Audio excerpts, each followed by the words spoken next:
Welcome in, everyone, to everything you need to know about crafting a competitive Brownfields job training application. We're going to get started in just a second. While we are waiting for everybody to come in, you know how it goes with webinars. We've got to wait a couple minutes to really get started. If you can fill out the poll that you see on your screen about what brings you here today. So are you planning on applying this year? Are you considering applying, but maybe a little unsure? Are you just curious about the opportunity and want to learn more? Or maybe you're here for another reason. Maybe you support Brownfield job training applicants or grantees. Maybe you have clients that are considering the opportunity or something else. Let us know what brings you here today, please. Excellent. Okay, so great. Good number of you are planning on applying this year. Love to see it. Welcome. Some more of you, about a third, still considering, giving it some thought. Some of you are just curious. That's great. Glad to have all of you here.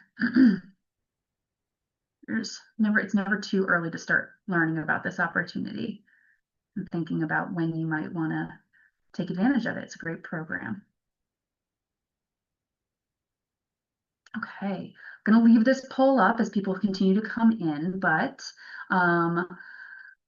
let's maybe move on to talking a little bit about what we're going to cover today. So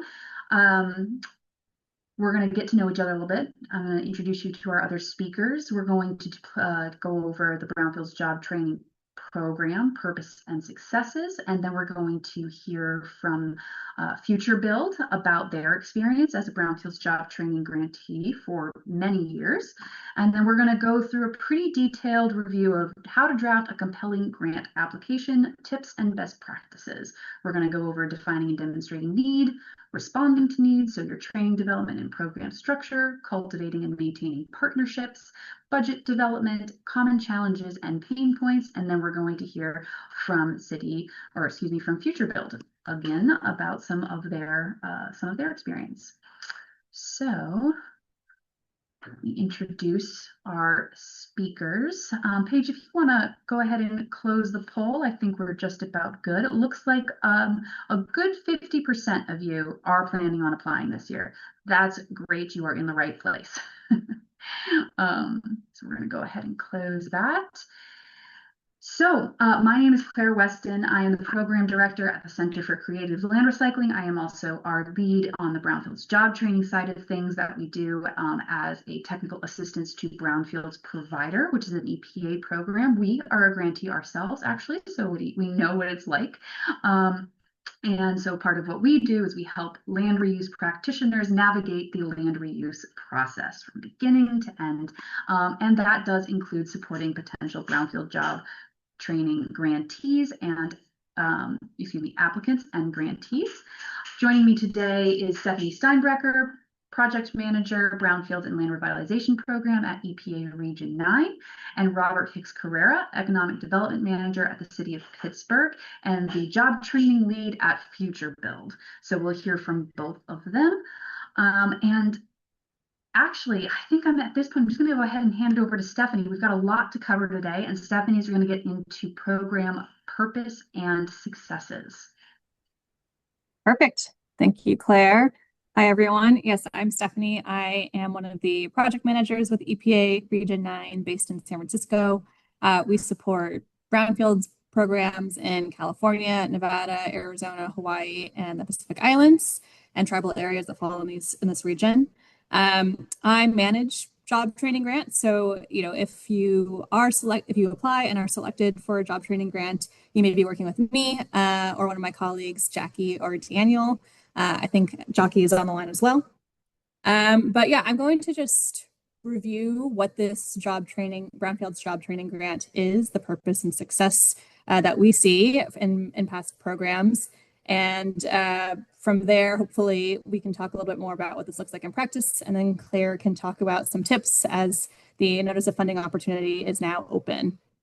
So BFJT means Brownfields Job Training. And we provide these job training grants to help nonprofits, local governments, and other eligible entities build their local environmental workforce to facilitate the revitalization of communities affected by brownfields. Brownfields are essentially land or properties that are blighted, underutilized, and may have contamination or are known to have contamination. And that's why our program exists. So the purpose of these grants is to address those kinds of sites in your community and build a local environmental workforce with skills and certifications to address these sites and to go on and have skilled work locally to address these sites. So the funding from this grant supports organizations that provide training along the lines of health and safety, solid and hazardous waste management, ecological restoration, and the target for every training program that is funded by this grant is for unemployed or underemployed residents. So, if you have youth or seasonal workers or other residents who are looking for full-time work in the environmental sector, they would be great candidates to consider for your training program. All right, next slide. So the purpose of training programs that are funded by this grant, again, is to support the creation of full-time, good-paying, and in-demand careers. We often see that recipients of the Brownfields Job Training Grant have graduates that go on to become environmental technicians, construction workers, or other trade jobs.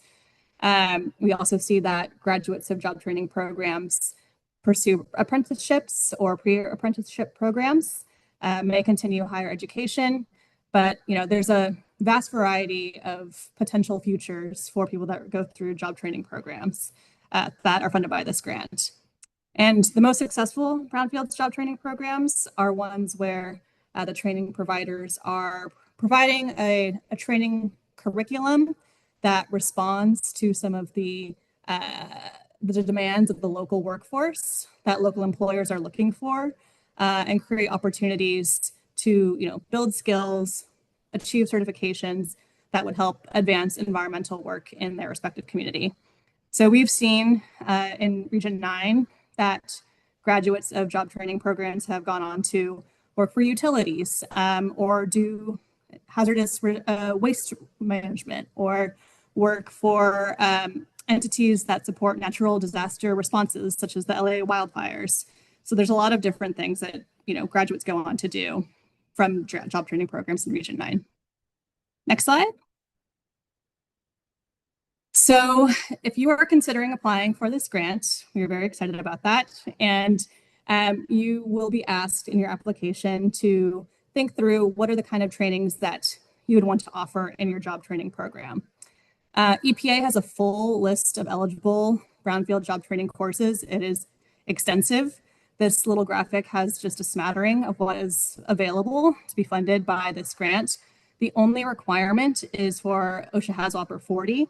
But beyond that, you can build a training curriculum that, again, sort of addresses the needs of your community, the opportunities that you want to offer, the certifications you want to have available to the graduates of your program, and basically addresses the skills that you see as necessary in your community. The point is we want to have a direct connection to Brownfields work, but that does not mean that anyone that goes through your program has to go on to have a Brownfield specific job. Again, you can really create and customize a training curriculum that is responsive to the needs in your community. So I will say that there are a couple of ineligible courses, which if you include them in your application will be flagged. So please make sure to check out that full list of courses that is linked here and which will be shared after this presentation. But definitely do not include courses that are specific to construction, carpentry, solar installation, or other sort of life skills trainings. Those are not eligible to be covered by this grant. Although if you do want to offer those as part of your comprehensive program and use other funding sources, it's totally fine to mention that. They just can't use EPA funding. Next slide, please. And one other thing I will say, if you are uncertain about a course that you want to offer, if that would be eligible or not, you can reach out to EPA or CClear and we can get you an answer as you're working on this application.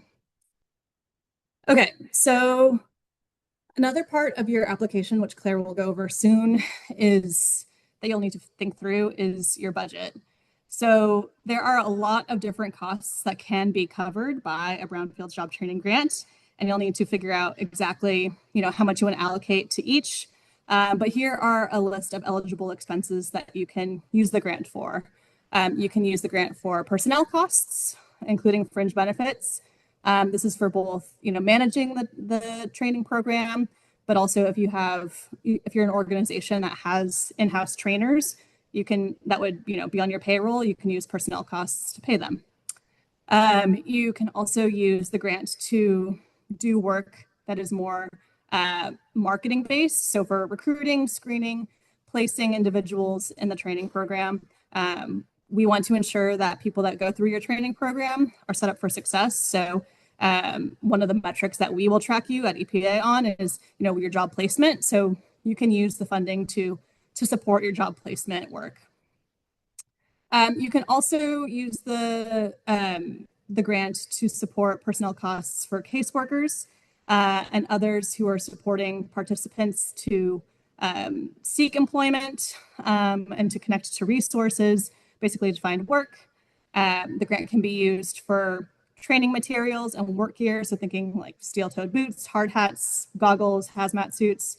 Those are eligible expenses, as well as any participant support costs. So this is a very common expense that we see on job training grants, where participants who are coming to a week-long, 2-week-long, 3-week-long training that need help getting there with transportation or stipends or childcare, you can use part of the grant to support these participant support costs. And this is all in addition to any contractual costs or the costs related to actually offering the training. The bulk of your grant should be specific to offering the training courses, but these are all eligible expenses that you can use the grant for. Next slide. So information about the grant. So we are now, the grant solicitation is open, or notice of funding opportunity is open. You'll have until September 23rd to submit that to grants.gov. We have a project period of 3 years for this for these grants. So you may apply for up to $300,000 for to use this grant for up to 3 years. The idea is that we will be making the selections in the next few months after the application deadline, and then you would potentially have an award if you are selected next summer. So that is the general timeline. And I strongly, strongly encourage you to look at the guidelines and summary of changes, which will be linked in the email that CCLR sends after this, just to make sure you are, following all of the rules and the deadlines that are set forth there. All right, next slide.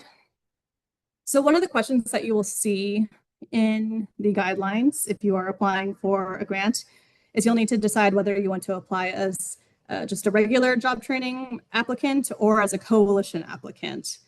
I want to just sort of break down quickly what the difference in the two would be. But I do want to first emphasize that, all applications will be evaluated using the same ranking criteria. There is really no competitive advantage to applying as a coalition. It's the same amount of money that you will be eligible for. You'll be vetted against the regular applicants. This is really just a question that you'll need to answer about the approach that best reflects how your project is going to be implemented. So you can apply as a regular applicant if you are a lead organization and you have many different project partners that will be integral to the success of your program. That can include you have partners who help with administering the training, who are receiving subgrants or subrecipients, are contracted, are helping with marketing or job placement. It's okay to apply as a regular applicant and still have that team of people that you're working with. And it actually is easier to do that from a paperwork standpoint because you'll have less paperwork to file for your grant application. But, if you are considering a coalition application, this is a situation where 2 or more organizations are jointly applying and sharing responsibility. This might make sense for you if you are, sharing responsibilities pretty equally across different coalition members. And it may make the most sense if you're an organization that's implementing a program across several different target areas. But again, there's no competitive advantage to applying as a coalition applicant. You will have to file more paperwork for more documentation to be eligible in advance, and that will include demonstrating, having a letter that demonstrates each coalition member's intent to participate in the coalition. So there's just additional work required to apply as a coalition. All right, next slide. So one part of the application beyond the narrative is called threshold. Threshold essentially means if you do not meet these specific criteria, you are ineligible for this grant and your application will be disqualified. So it's really, really, really important to make sure that you address every single threshold eligibility criteria in your application. Even if you feel that one of these does not apply to you, you just need to affirm that it does not apply to you. So CCLR has a great list of things to consider as you're working through your application, including threshold. So I highly encourage you to look at that as you're preparing your application, because you don't want your application to be thrown away before we can even look at substance of what you're proposing. So these 5 criteria are what are considered the threshold eligibility. If you have questions on any of them, feel free to reach out to EPA, to me, to CCLR. We are at this point able to walk you through sort of what each of these things mean. But essentially, you will want to demonstrate that you're eligible. You're not a 501c4 nonprofit organization. You're an eligible entity. If you are applying as a coalition, you'll need to have that coalition agreement. And then you need to be very specific about what your target area is, what the community is that you're going to be running your training program in. You will have to demonstrate and state specifically that you are going to offer the HAZOPER 40 training. That is the only course that's required. Everything else, just make sure you're looking at that list of eligible courses, but that is a requirement. And then you need to demonstrate that the proposed project does not duplicate other federally funded environmental job training programs. So those are the threshold questions that you will need to respond to. Again, if you are not applying as a coalition, you do not need to do number 2. And just make sure that all of these things are addressed somewhere in your application. And I think that is my last slide, Claire. Thank you, Stephanie. So we're going to hear from Stephanie again in a little bit, but now I'd like to bring Robert into the conversation. So Robert is the lead at Future Build. Robert, how long has Future Build been a grantee? Quite some time, if I'm not mistaken, correct? Yeah, for a long time. We just started cohort 30. So we do 2 cohorts per year. And so this cohort officially marks 15 years that we've been a program. That's amazing. You've clearly collected a lot of experience. So can you talk to us a little bit about why you elected to apply for the Brownfields job training grant to begin with? I know it was 15 years ago, or maybe why you continue to apply year after year?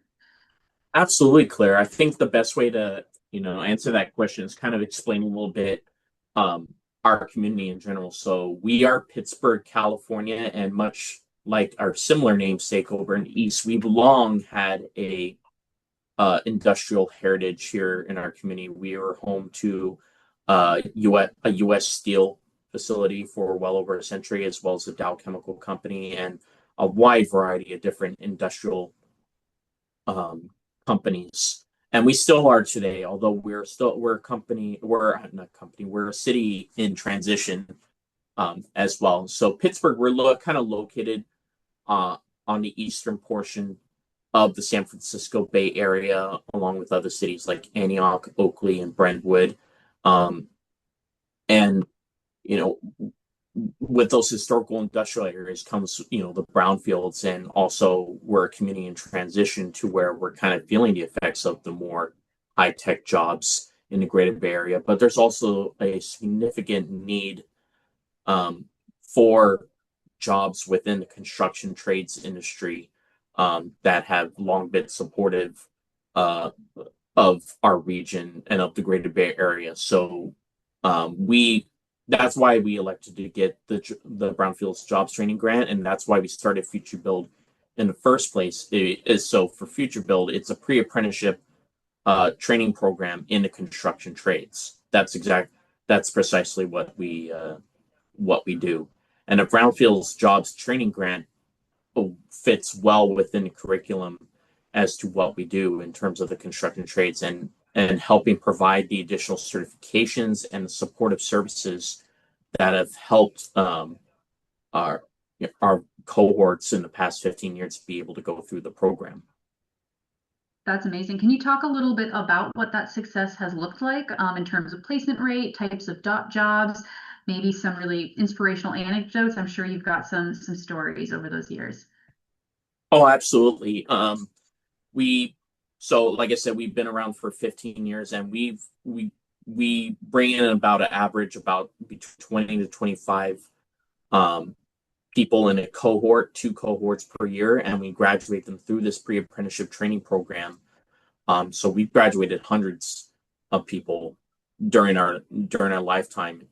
And this program is free to them. They learn how the basic fundamentals of the construction trades, and they also get certifications along the way. And the EPA Brownfield Job Training Grant pays for a number of these certifications when we're talking about OSHA, traffic control, flagger, HAZBOP, or all those fundamental pieces in a construction trades. They get these certifications in a pre-apprenticeship program, which really helps them provide a good opportunity in the door for going into apprenticeship programs. A lot of our graduates have go into the local trades unions in our area, not just specifically in our area, but in the greater San Francisco Bay Area as well. One of them is working for a local union that helps manage work at the Chase Center.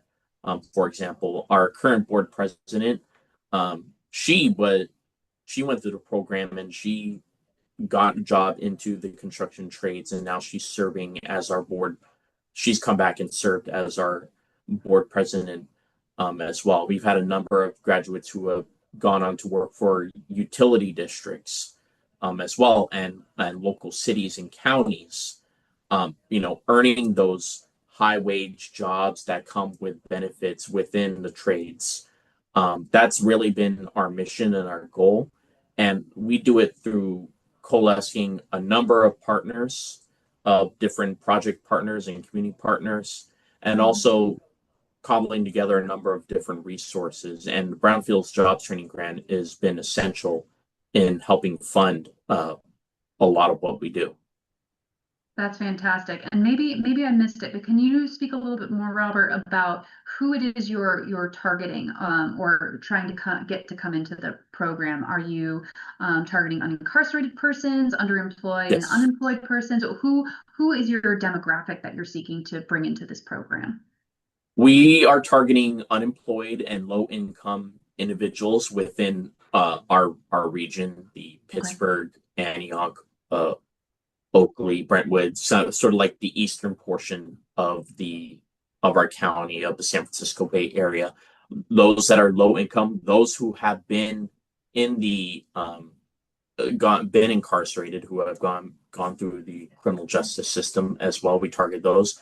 A lot of the folks that we get are very young, who are just right out of high school and are looking for opportunities to get into construction trades as well. We also specifically target women. We work with a community partner to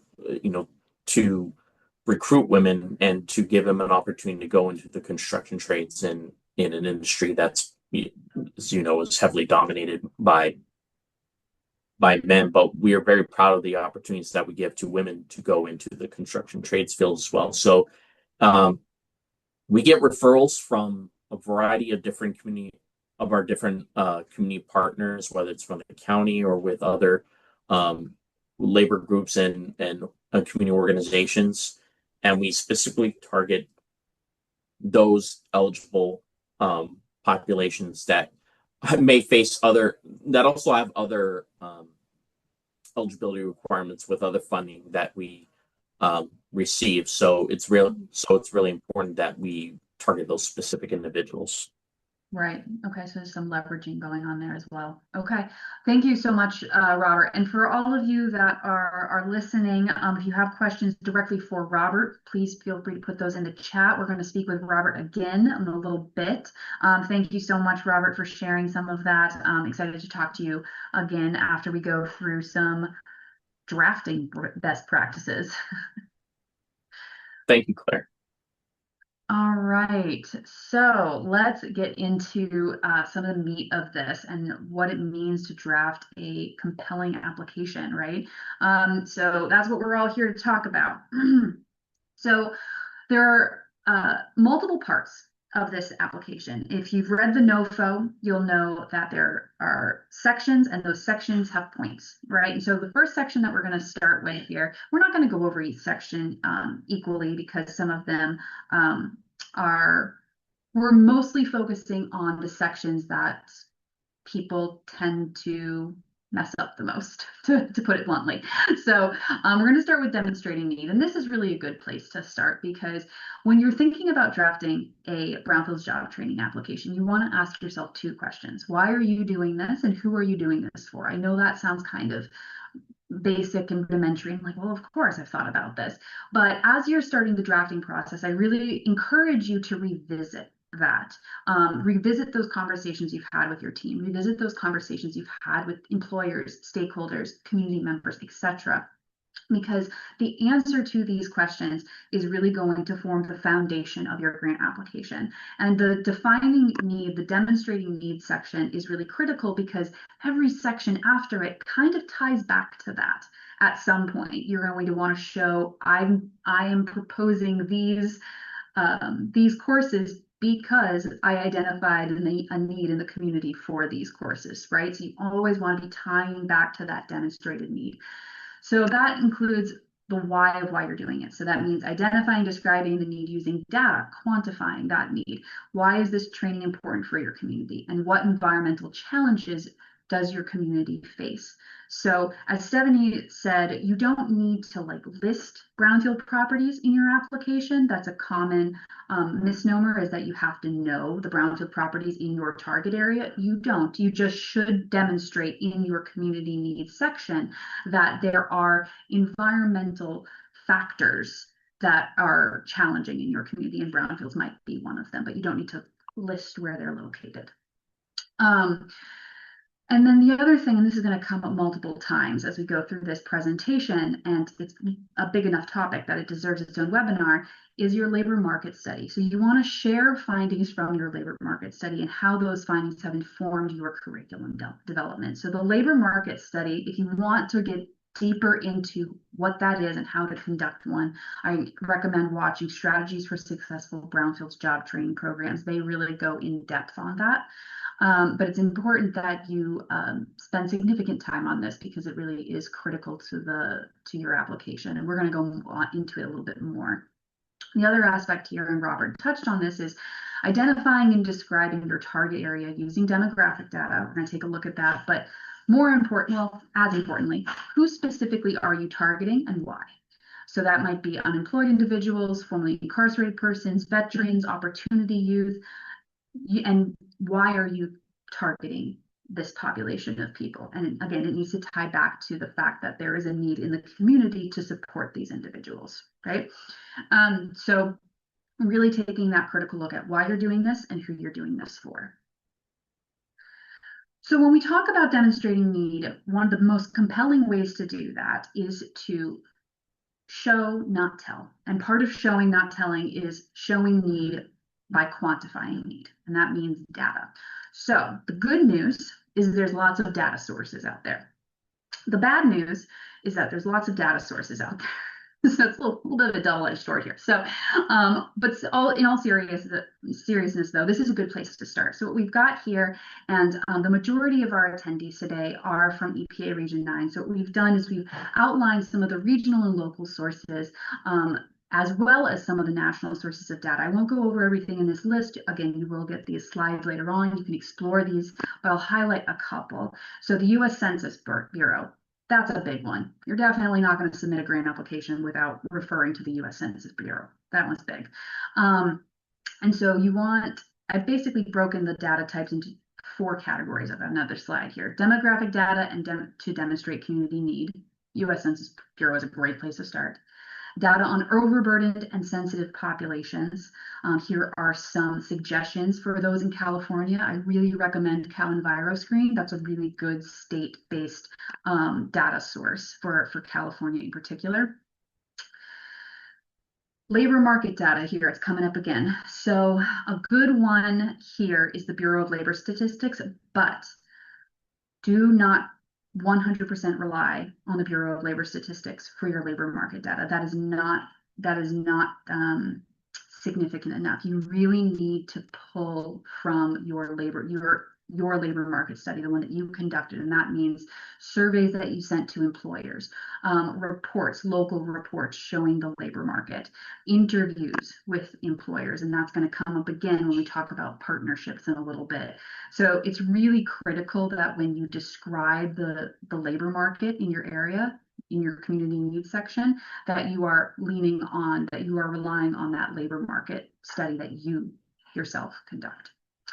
And then the other thing that you'll probably want to bring up when you're describing community need is environmental challenges and other vulnerabilities.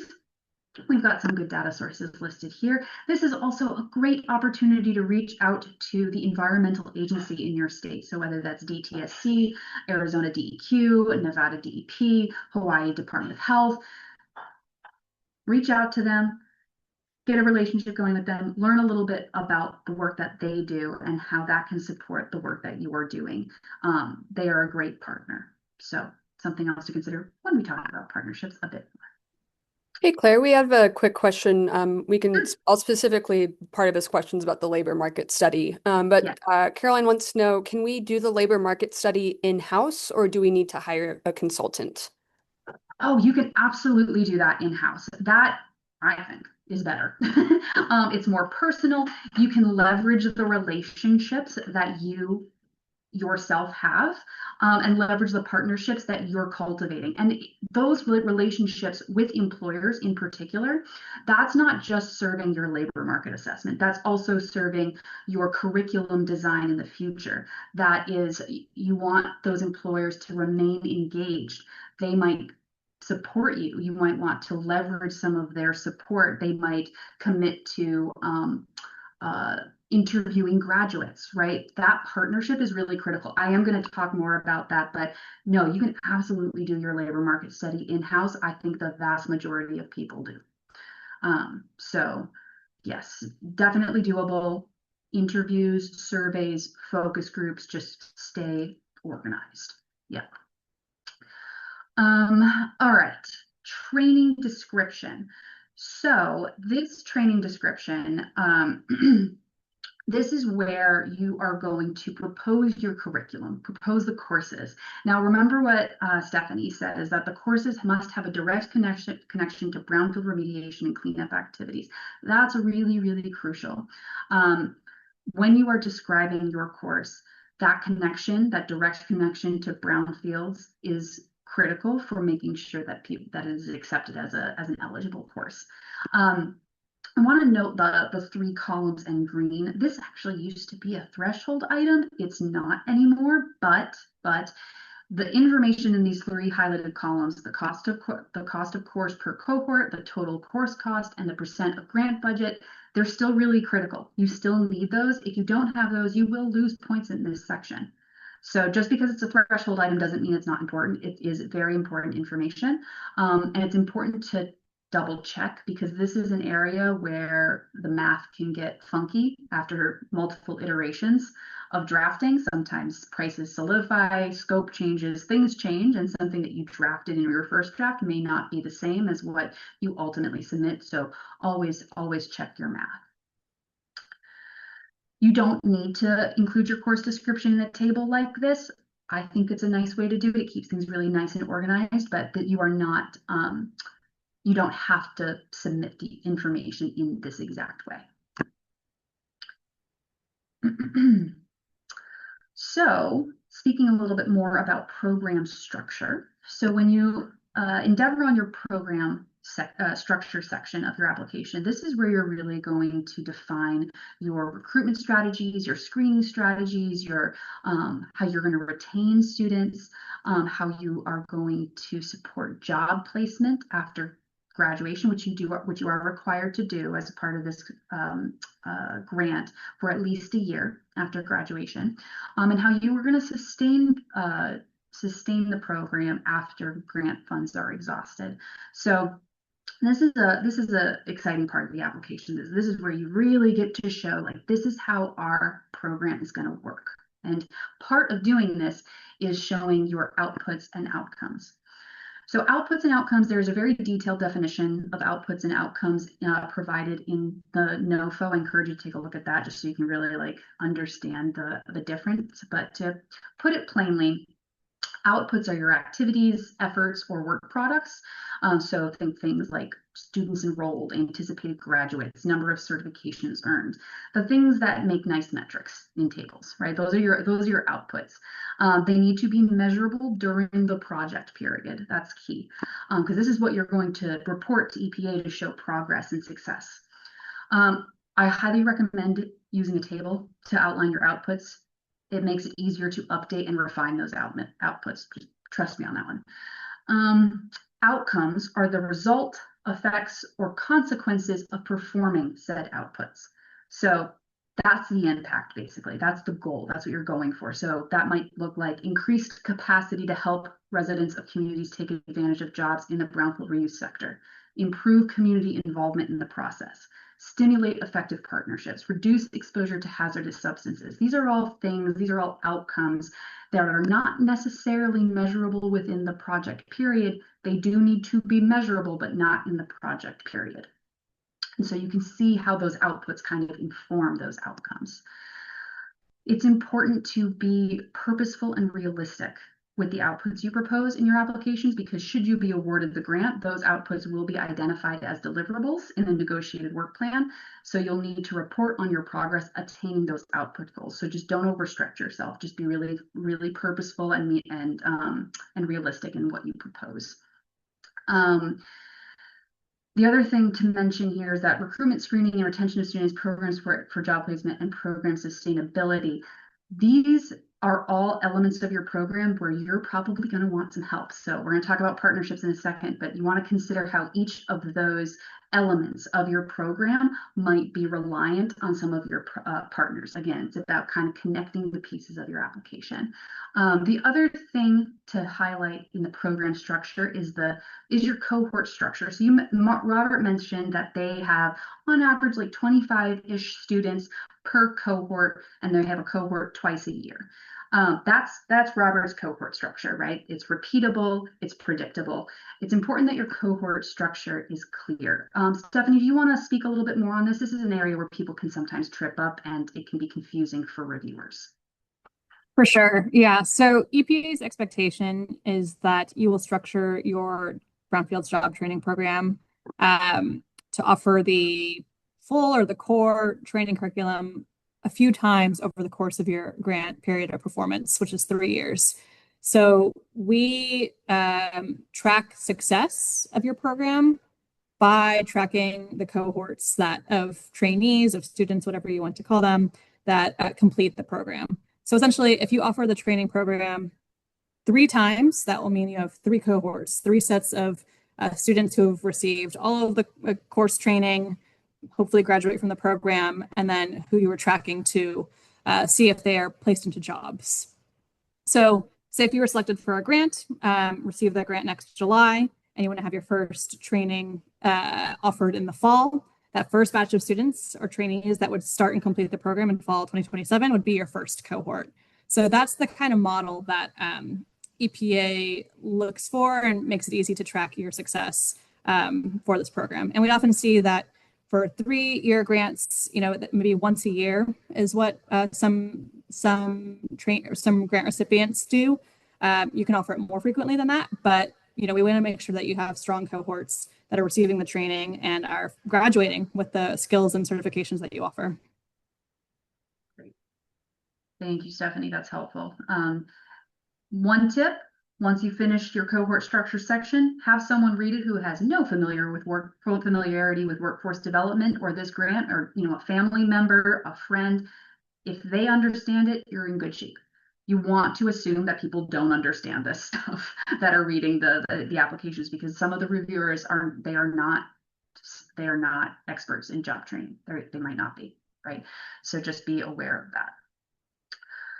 Partnerships. Okay, this one's really critical. So the partnerships section of your application is 40 of the 200 total points. Okay, it's a big section.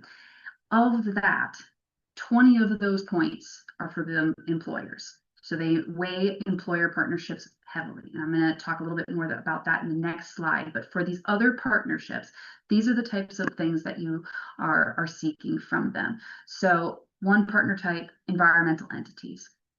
So this might be your MARC recipients in your community, your city and county departments. Solid, fruitful partnerships with the city can create a pipeline for work as the city identifies brownfield cleanup and redevelopment projects and attain funding. So it's good to have connections with them. Job readiness and life skills type entities like GET prep institutions, substance abuse counseling, one-stop centers, or workforce development boards. These entities tend to be really, really proficient and experienced in providing wraparound services, which are absolutely critical to the success of your program. So it's really important to have strong relationships with those partners because those wraparounds services are critical to allow trainees to focus on what they are learning in the instruction part of their training. And these entities can provide services in case management, GED preparation, counseling. I've been on a number of sort of lessons learned webinars with existing Brownfield job training grantees, and they consistently mention wraparound services as one of the key elements of success. It's really important that you have strong wraparound services for maintaining the program. Community-facing entities, they're really good at supporting recruitment. So this might look like community leaders, faith-based organizations, block clubs, social service providers, the entities that are in and among the community every day, right? They can really help you access the community members that you're targeting to support through this program. And then finally, employers. Now, it's really important that each of these, and I mentioned coalition member there, they have a dotted line for coalition member, because your coalition members, if you choose to do a coalition application, could be any one of these types of partners. So you're going to want partnerships with each of these types. And it's important to include a letter from each identified partner stating their commitments to the programs. These letters are called letters of commitment. Notice they're not called letters of support. There we go. They're different. Letters of commitment are higher stakes. They're more specific. So if you send a stock letter to a partner and they just sign it, and you do the same thing for each of your partners, you're going to lose points. The commitments need to be specific to each partner. And that is something that we'll be checking for when we do reviews. So speaking a little bit more about employers. So cultivating and maintaining those partnerships with employers is again, very crucial. So you want to engage employers early to understand labor market demand. It's coming up again. Shape your curriculum and outline their involvement and commitments. How are they going to stay involved? How are they going to support this program? That might look like committing to interview a certain percentage of graduates, or committing to mentoring or site visits. What can they do to help support the program? And some ways you can engage employers would include conducting focus groups. These are just a couple of examples. There's many other ways you can engage employers, but you can conduct focus groups and employer interviews. You can survey employers. You can host employer-led workshops and site visits. Again, just engaging those employers, cultivating those relationships so that they can help you sustain this program. This program is all about partnerships, as I'm sure you're kind of gathering. Budget development. Okay, this is a common place where people trip up. So there's a lot of information here. You will get the slides. You will be able to digest this again, I promise. So number one, It's important to set aside funding to support placement and tracking of graduates. Sometimes people skimp on that area and you don't want to do that. It is a required aspect of this program. Use the provided budget template and modify as necessary. You can deviate, but again, you want to make it easy on reviewers, so try and stick as close to the template as possible if you can. You must include a budget narrative that provides basis for each cost estimate. More on that in a second. You'll want to familiarize yourself with participant support cost guidance. Participant support cost is a very common expense. Stephanie mentioned that, so you'll want to get familiar with what's eligible. And so that is linked here. I'll also note that there are administrative costs that are allowed, but they are restricted to 5% of the total award, and all indirect costs are considered administrative and are therefore subject to that 5% administrative cap. If you did a very close read of the NOFO, you may have noticed on page 18 that a negotiated indirect cost rate is an optional document upload. Don't let that fool you into thinking that you can use your negotiated indirect cost rate if you have one. I'm assuming if you do, it's probably more than 5%. The 5% is 5%. You cannot spend more than that on administrative costs. That's a point of confusion, so just watch out for that. And then also, this has happened a couple times. The budget table should be included in the narrative, not as an attachment. If you include it as an attachment, it will not be reviewed. Make sure it's in the narrative. And I'm gonna keep going. I had some more things on that slide, but I think I'm gonna bring it up later. So we're gonna do some math. Here's an example budget table. It's fiction. Don't read into it too much, but we're gonna go through a couple checkpoints here. So when you're developing your budget, in order to make that budget as compelling and competitive as possible, you want to ask yourself three questions. Number one, is the instruction and training task category total greater than 60% of the budget total? 221, okay, in this example, 21,000. Yes, 221,000 divided by 300,000 is 74%. First checkpoint passed, amazing. Question number two, is the participant support cost the total less than 40% of the budget total? We don't actually know that, not based on what's here, but let's just assume that of this $60,000, $25,000 are participant support costs. Participant support costs, which might look like stipends, travel stipends, childcare costs, that kind of thing, often goes in the other category, so we get kind of buried with some other stuff. So let's say that 25,000 of the 60,000 are participant support costs. 25,000 divided by 300,000, 8.3%, well under 40%. Second checkpoint passed. This third one is the most important. This is where people can sometimes mess up. Is the instruction and training task category total minus the participant support cost total greater than the 60% of the budget total? Yes, 221,000 minus the 25,000 divided by the 300,000 is 65%. Okay, so the basic thing here is you want your instruction and training category to be 60% of your total award, but that is not inclusive of your participant support costs, okay?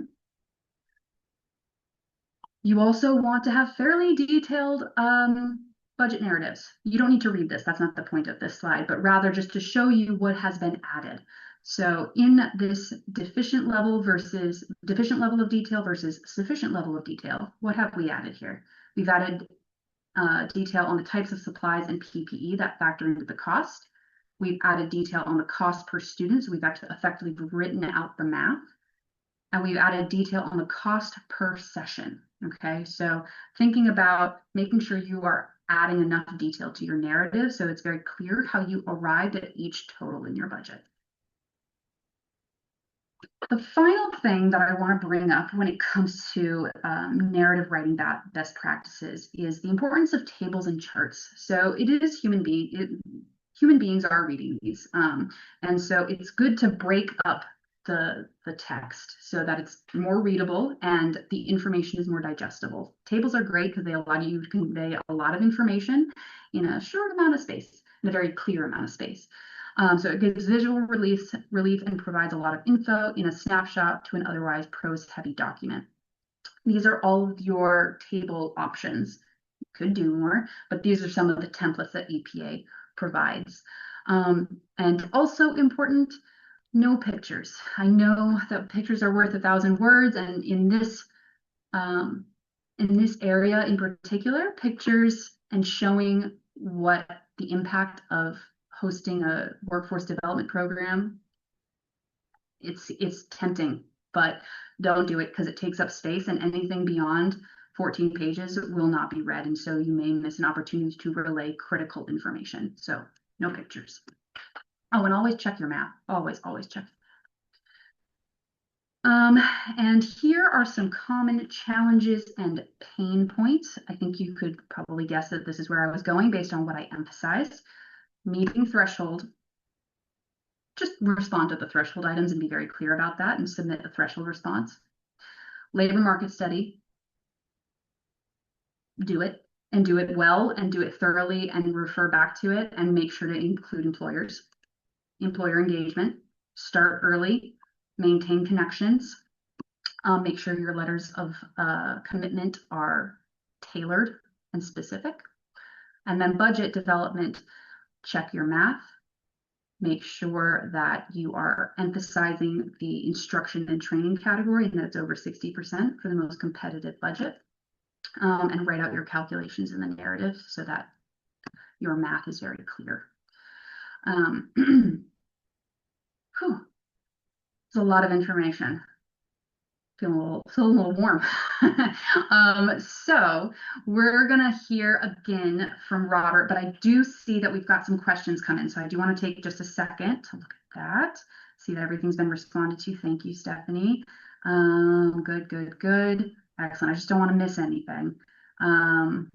Okay, so Robert, I'm sorry I took up an enormous amount of time, but I do want to hear from you about sort of what your experience has been in managing a job training program, and specifically what maybe challenges and pain points did you encounter, and how have you overcome those to be successful?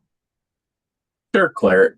One of the things as I answer this question is that I just want to emphasize one of the points you brought on as to how essential having project partners is in managing this program. I would be remiss not to mention one of our partners, Open Opportunities Incorporated, who has been an essential partner in helping administer the day-to-day and the curriculum of our program.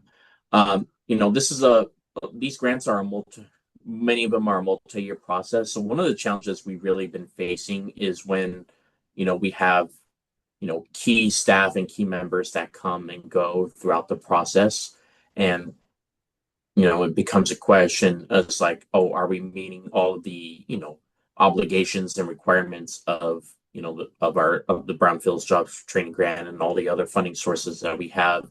Are we doing how do we make sure that all of our, us being a lead organization, how all of our sub-recipients are meeting all of their contractual obligations, so on and so forth.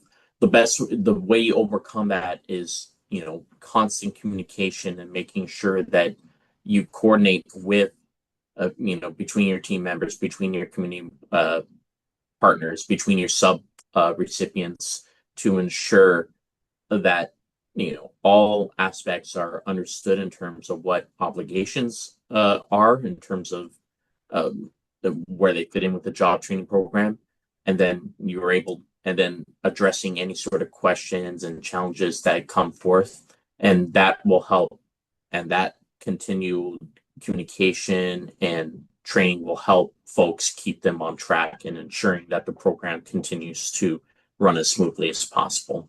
So that's one challenge that I've really noticed as I've come on and done administrative duties for the Future Build program, and that's the best way how I would overcome them.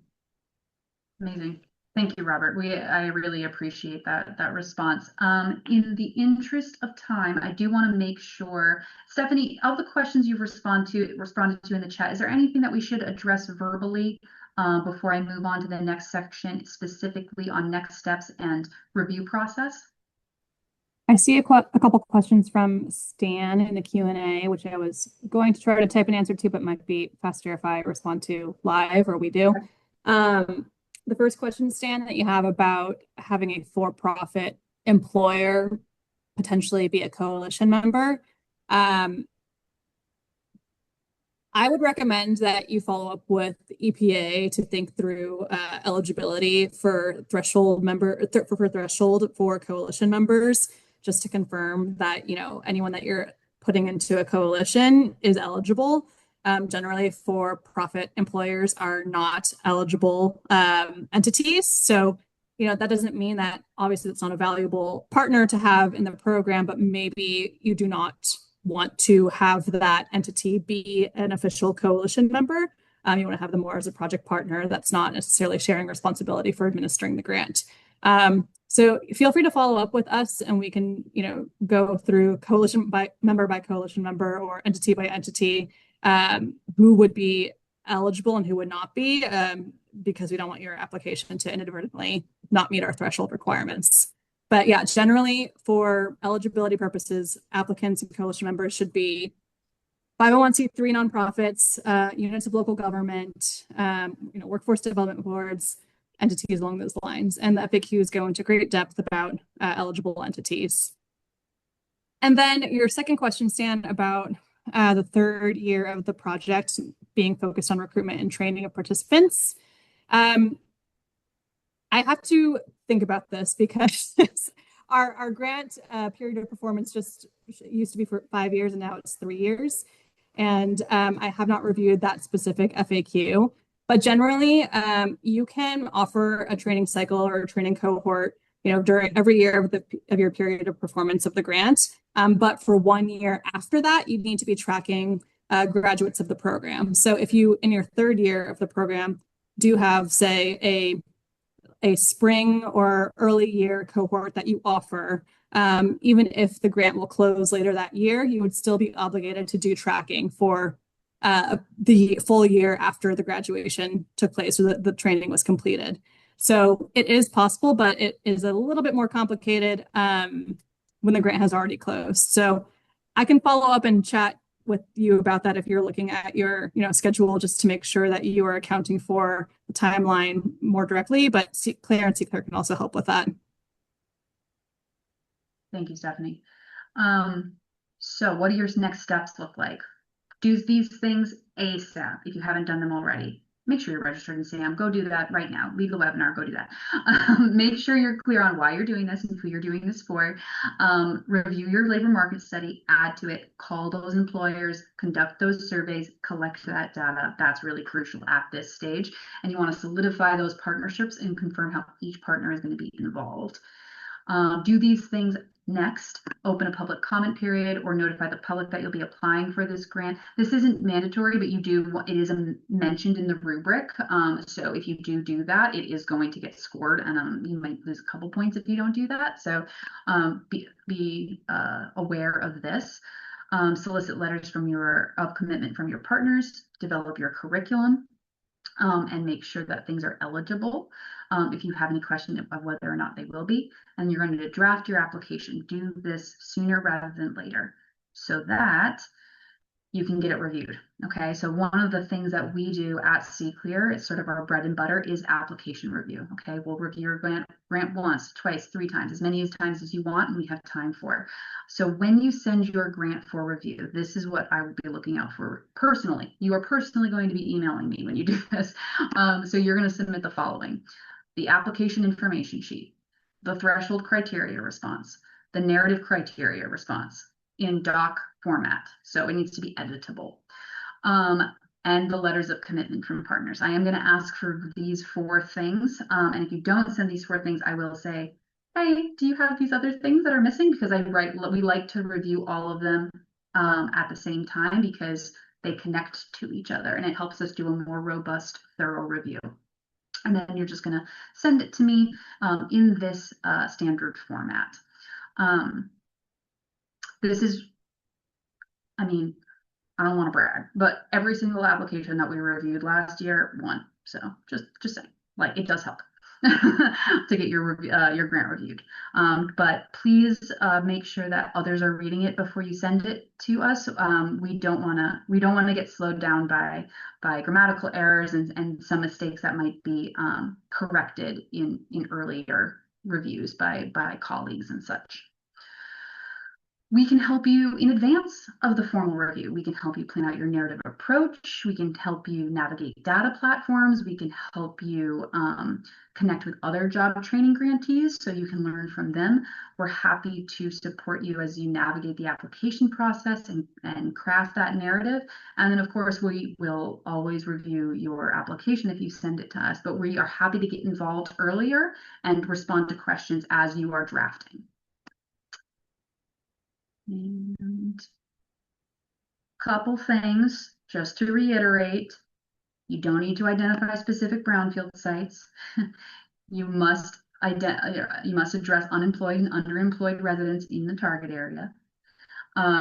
You should absolutely be including wraparound services, but these types of things are not funded through the EPA. Money are not funded through EPA sources, so it's important to have those partnerships so you can leverage those resources to have those wraparound services.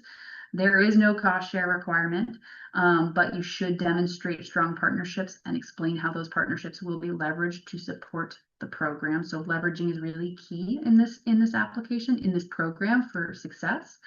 And remember that at least 60% of the grant should support direct instruction and training activities. Remember your 3 questions.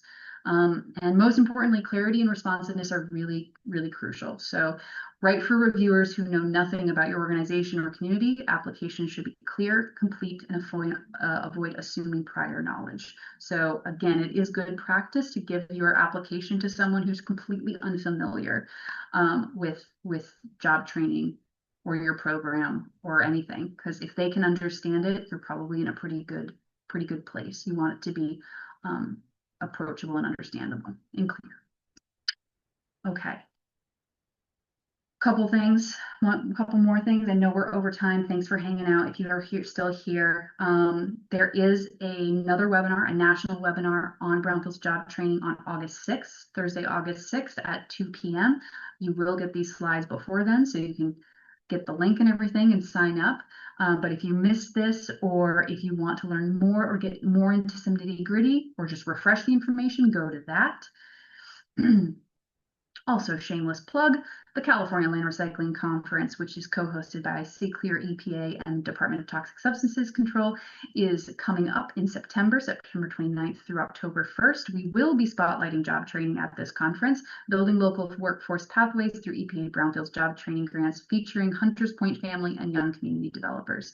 So I really encourage you to attend. It's a great way to network, employers, all the things we've been talking about. It's a great opportunity to network. It's a great opportunity to learn about brownfields. It's a great opportunity to have some fun. We do have brownfield karaoke. If you're confused about what that is, then come and find out. And let's see. Oh my God, we've got more things in the chat. Let's see. Okay. Mostly people saying thank you and great job. Appreciate everybody's support. We would be happy to reconnect with you. If you want to learn more, please feel free to reach out to me. My email is, well, actually, I don't know if it is on this slide deck. I will add it to this slide deck. I will add all of our contact information to this slide deck. Let me do that. But what I do have here is how you can get in touch with CCLEAR. So we do have some links here to schedule a TA call. You should subscribe to our newsletter to get updates and get acquainted with our full team. But I'll also add a slide with our speakers today, their contact information, so you have that as well.